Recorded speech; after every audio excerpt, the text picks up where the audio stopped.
They brought up a lot of those stories. These are stories I knew. Stories I didn't know was there was a model named Shandy, white woman. They were in Italy having fun. Is Milan in Italy? I guess. They were in Italy having fun. Some guys came over. They had guys taking them on go-sees or mopeds. So they had the moped guys come over to the hotel and hang out with them. They're drinking. Shandy gets drunk. And it's presented to us that she gets drunk and cheats on her boyfriend. According to Shandy, what actually happened was she was blackout drunk and she wasn't fully aware of what was going on. So that is a sexual assault. And this conversation about is it sexual assault? Is it not? It is. If she's blackout drunk, it is. And I know that people are saying, well, this is back in the day we didn't have understanding. That is a lie. I remember when I was about 20 something years old, granted, a little older than when this episode aired, I had a friend that happened to. And I told her, you were raped. And the people around me were like, no, she was taken advantage of. And I was like, isn't that rape? And then we were all like, people have this awareness.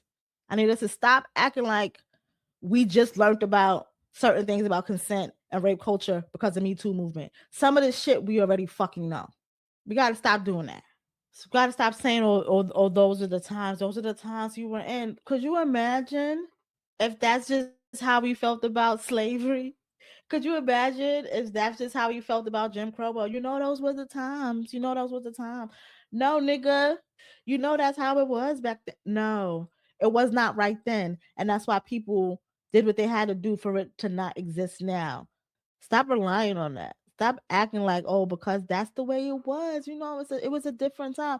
There's always a time where there's people who exist in that time who know that something is wrong. Abolitionists exist during the whole chattel slavery of enslaved people in the United States. Abolitionists always exist. So don't that's lazy. That's a lazy argument. Stop being lazy. Stop being lazy.